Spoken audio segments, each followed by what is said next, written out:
Good morning students. आज हम पढ़ने जा रहे हैं चैप्टर 3 आव्यूह मैट्रिक्स। आव्यूह बेसिकली होता क्या है?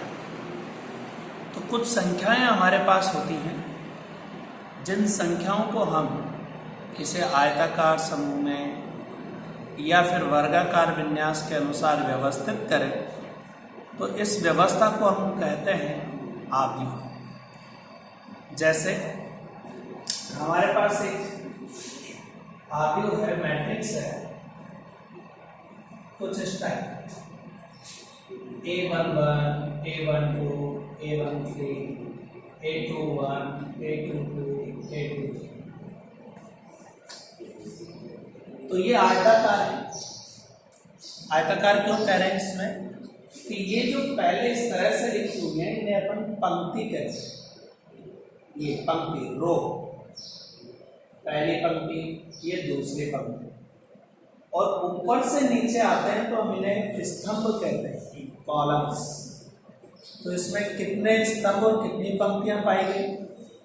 2 पंक्ति है और 3 स्तंभ है।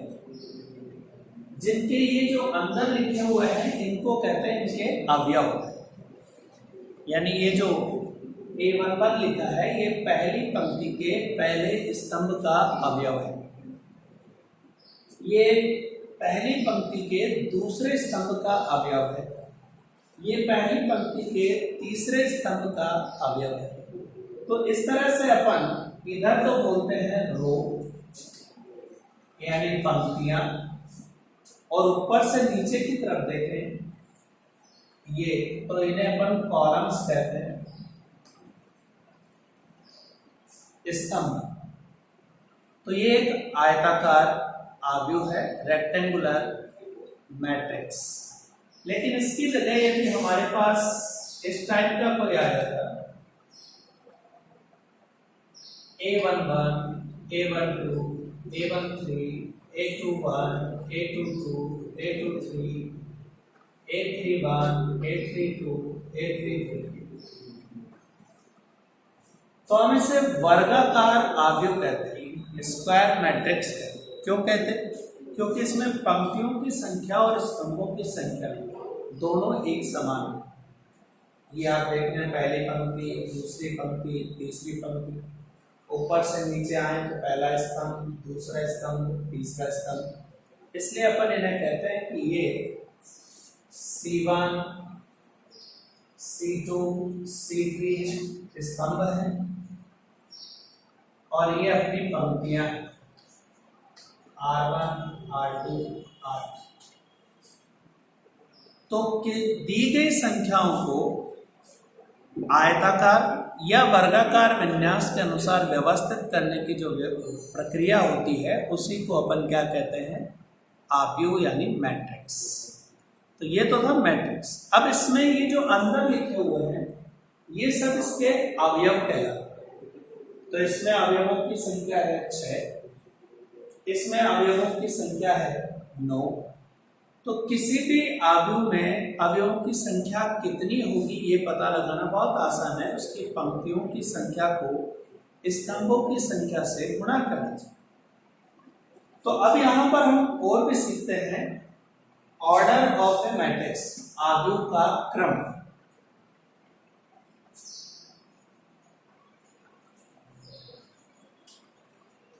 ऑर्डर, तो ऑर्डर ऑफ ए मैट्रिक्स तय करने के लिए अपन क्या करते हैं कि पंक्तियों की संख्या और स्तंभों की संख्या का गुणा कर दिया जाता है। तो हमें उसको m by n टाइप से रिप्रेजेंट करते हैं, m by n। ये जो लिखना है इसको इनटू सामान्य गुणा नहीं बोलते, बाई वर्ड यूज करते हैं। m by n ऑर्डर का या क्रम का ये है। अभी इसमें m है पंक्तियों की संख्या, पहले पंक्तियों की संख्या लिखी जाती है, बाद में स्तंभों की संख्या। m किसको रिप्रेजेंट कर रही है? पंक्ति, नंबर ऑफ रोज, पंक्तियों की संख्या। और n किसको रिप्रेजेंट कर रहा है? स्तंभों की संख्या।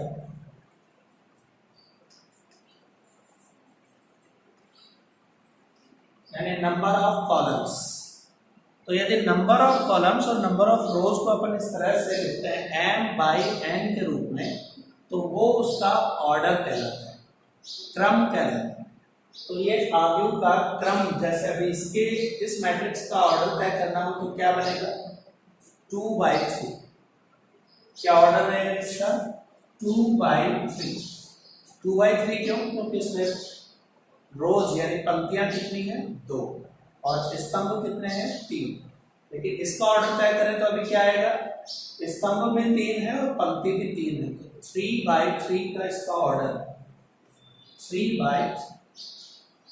ठीक है, तो ये इसका तरीका है लिखने का। और AIJ जो अपन इस तरह से लिखते हैं, ये इसके अवयव को बताता है कि जैसे AI यहाँ पंक्ति का नंबर तय करता है और J स्तंभ का नंबर तय करता है, यानी कौन सी पंक्ति और कौन सा स्तंभ IJ। जैसे अभी मैं ये लिख दूं कि A23 की वैल्यू बताओ, तो आप क्या पढ़ेंगे, उस अवयव को बताना है जो दूसरी पंक्ति और तीसरे स्तंभ में आता है। दूसरी पंक्ति में है और तीसरे स्तंभ के अंदर, जैसे दूसरी पंक्ति ये है और तीसरा स्तंभ ये है, तो इस पोजीशन पर जो भी लिखा मिलेगा वो A23 को रिप्रेजेंट करेगा। तो इस तरह से किसी आव्यूह को बताया जाता है, यानी कि दी गई संख्याओं को एक सुव्यवस्थित विन्यास के अनुसार दर्शाना आव्यूह कहलाता है। ये आयताकार भी हो सकते हैं, ये वर्गाकार भी हो सकते हैं, लेकिन इनका एक संख्यात्मक मान नहीं होता है, बस ये इसी रूप में लिखे हुए मिलते हैं। फिर इनके क्रम की बात करते हैं, तो क्रम को दर्शाने के लिए अपन लिखते हैं m/n, जहां n उसके पंक्तियों की कुल संख्या को बताता है, n उसके स्तंभों की कुल संख्या को बताता है, जबकि ये m/n इस तरह से अपन लिखते हैं। इसके बाद अवयवों की संख्या बतानी है।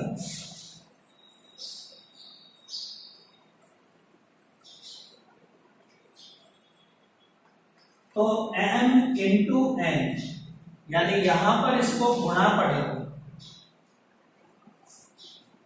m इंटू n यहां इसको गुणा के रूप में पढ़ा जाएगा, जबकि ऊपर अपन इसे बोल रहे हैं बाई, यहां पर ये बाई के रूप में, दोनों में अंतर है। तो यहां तो m का n से जो गुणा बनेगा, जैसे इसके अंदर 3 का 3 से इंटू 3 इंटू 3 9 अवयव, 9 अवयव इसके, जबकि इसमें अवयवों की संख्या है 6। 2 गुणा 3, इन दोनों का गुणा कितना बन रहा है 6, तो ये उसके कुल अवयवों की संख्या को प्रदर्शित करता है। तो इस तरह से हम किसी मैट्रिक्स को परिभाषित करते हैं। अब अपन बात करते हैं टाइप्स ऑफ मैट्रिक्स, आव्यूह के प्रकार। तो इनके अंदर टाइप्स ऑफ मैट्रिक्स में अपना पहला आता है इकाई मैट्रिक्स। 2 वर्ड तो आपने पढ़ी ली, ये जो मैंने बताया, एक तो आयताकार है अपना, एक वर्गाकार है। तो आयताकार के अंदर तो आप क्या देखते हैं, पंक्तियों की संख्या और स्तंभों की संख्या अलग अलग होती है, लेकिन यदि पंक्ति और स्तंभों की संख्या बराबर हो जाती है तो हम उसे वर्गाकार आव्यूह बोलते हैं। ठीक है जी। अब इनमें से और भी टाइप है। तो पहला तो हो गया अपना आयताकार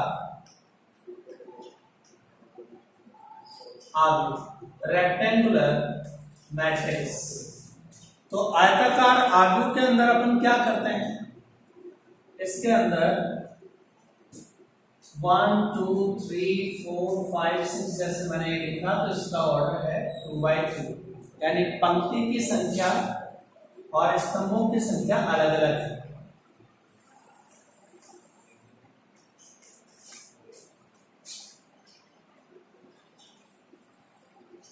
तो हम इन्हें कह देते हैं आयताकार आव्यूह।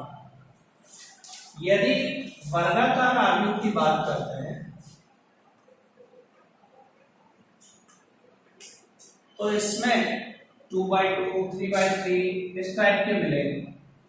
ऐसे 1 2 3 4 इसका ऑर्डर है 2/2, या फिर लिखते हैं 1 2 3 4 5 6 7 8 9 इस टाइप से लिखते हैं। तो ये 3/3 का है। तो इस तरह से पंक्ति और स्तंभों की संख्या यदि बराबर हो जाती है तो ऐसे आव्यूह को हम वर्गाकार आव्यूह कहते हैं, square matrix, if number of rows and number of columns are same. तो अपन यहां कह सकते हैं कि पंक्ति की संख्या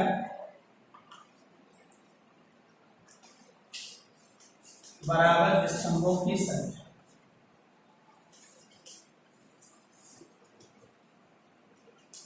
दोनों बराबर हो जाए तो अपन उसे क्या कहते हैं, वर्गाकार आव्यूह। अब इस वर्गाकार आव्यूह में भी अलग अलग टाइप्स आते हैं।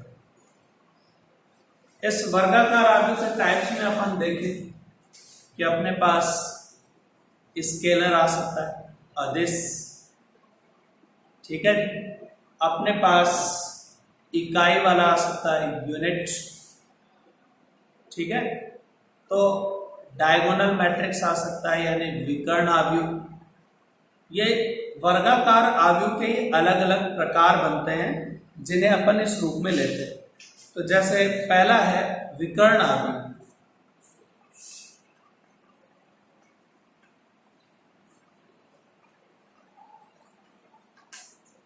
तो विकर्ण आव्यूह में अपने पास क्या मिलेंगे कि जो भी अपने को मैट्रिक्स दे रखा है वर्गाकार मैट्रिक्स, उसके विकर्ण वाली पोजीशन पर अवयव मिलते हैं और उसी को अपन कहते हैं वर्गाकार आव्यूह। जैसे 1 0 0 0 2 0 0 0 3। आप देख रहे हैं इसमें केवल डायगोनल वाली पोजीशन पर एलिमेंट्स हैं, बाकी सारे अवयव शून्य हैं। तो एक ऐसा आव्यूह जिसके केवल मुख्य विकर्ण के ऊपर अवयव पाए जाएं और बाकी सारे अवयव शून्य रहें, उसे अपन विकर्ण आव्यूह यानी डायगोनल मैट्रिक्स के नाम से जानते हैं। तो ये डायगोनल मैट्रिक्स अपना इस तरह का है। यदि इसी में ये सारे के सारे अवयव एक जैसे हो जाएं, फोर्थ अदिश आव्यूह यानी स्केलर मैट्रिक्स। तो स्केलर मैट्रिक्स में यानी अदिश आव्यूह में रहेंगे तो विकर्ण वाले पोजीशन पर ही अवयव, लेकिन वो सारे अवयव एक जैसे रहेंगे। जैसे 3 0 0 0 3 0 0 0 3 लाइक दिस। इस टाइप का वर्गाकार आव्यूह आता है जिसमें मुख्य विकर्ण पर पाए जाने वाले सभी अवयव एक जैसे होते हैं, उन्हें अपन कहते हैं अदिश यानी स्केलर मैट्रिक्स। यदि यही सारे अवयव, पांचवा इकाई आव्यूह यूनिट मैट्रिक्स, इकाई आव्यूह में ये मुख्य विकर्ण के सारे अवयव 1 में बदल जाएंगे, यानी अपन इसे 1 0 0 0 1 0 0 0 1 के रूप में देखेंगे। तो ये अपना कहलाता है इकाई आव्यूह। तो ये टाइप्स में चल रहा है विकर्ण आव्यूह, आदेश और इकाई। आप देख रहे हैं ये एक जैसे ही है, तो ये वर्गाकार आव्यूह के ही रूप है। तो वर्गाकार आव्यूह में विकर्ण भी, अदिश भी और इकाई भी। मुख्य विकर्ण पर अवयव मिलते हैं तो विकर्ण आव्यूह, वो सारे अवयव एक जैसे हो जाए तो अपन उसे अदिश आव्यूह कहते हैं, और ये सभी 1 में बदल जाए तो इकाई आव्यूह कहते हैं। तो ये हो गए ये। अब इसके बाद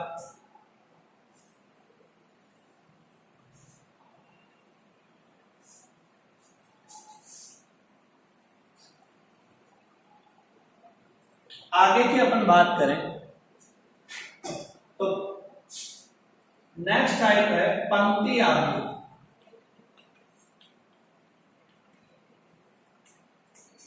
पंक्ति आव्यूह यानी रो मैट्रिक्स। रो मैट्रिक्स, इस रो मैट्रिक्स में क्या होता है, पंक्ति एक होती है, स्तंभों की संख्या कितनी भी हो सकती है। यानी 1 2 3 4 जैसे मैंने ये लिखा, तो आप देख रहे हैं इसमें पंक्ति एक है लेकिन स्तंभों की संख्या 4 है। तो इसका ऑर्डर हो गया 1/4। तो यदि किसी भी मैट्रिक्स में नंबर ऑफ रोज यानी पंक्तियों की संख्या 1 है तो हम उसे कहते हैं पंक्ति आव्यूह। ठीक इसी प्रकार यदि स्तंभों की संख्या 1 हो जाए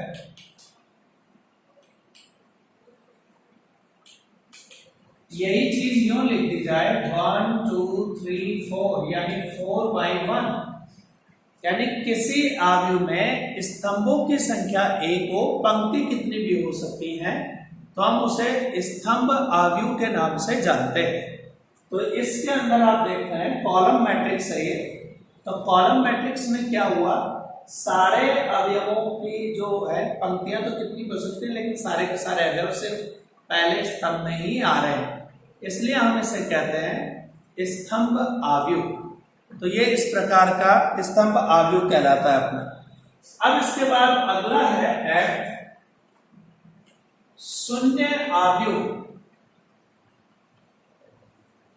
यानी जीरो मैट्रिक्स। तो जीरो मैट्रिक्स लाने के लिए अपन क्या करते हैं, चाहे वो आयताकार हो या वर्गाकार हो, उस आव्यूह के समस्त अवयव शून्य होने चाहिए।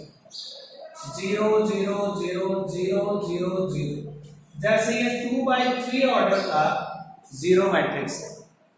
अभी अपन कहें 0 0 0 0, तो ये 2/2 का शून्य मैट्रिक्स है, वो आयताकार है वो वर्गाकार है। तो कहने का अर्थ इन द सेंस ये है कि शून्य आव्यूह में समस्त अवयव 0 ही रहेंगे, चाहे वो आयताकार का हो या वर्गाकार शून्य आव्यूह कैसा भी, उसमें 0 अवयव सारे पाए जाएंगे अपने।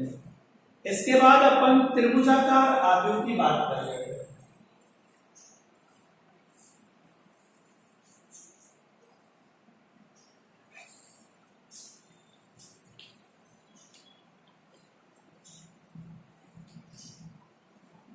अब ये जो ट्रायंगुलर शेप्ड मैट्रिक्स होते हैं ये दो टाइप के होते हैं, ऊपरी त्रिभुजाकार और निम्न त्रिभुजाकार आव्यूह, यानी अपर वाला और लोअर वाला। अब ये होते कैसे हैं, जैसे अपने पास कोई वर्गाकार मैट्रिक्स होता है, वर्गाकार मैट्रिक्स हो लेकिन उसमें अवयव इस तरह से मैं लिखूं,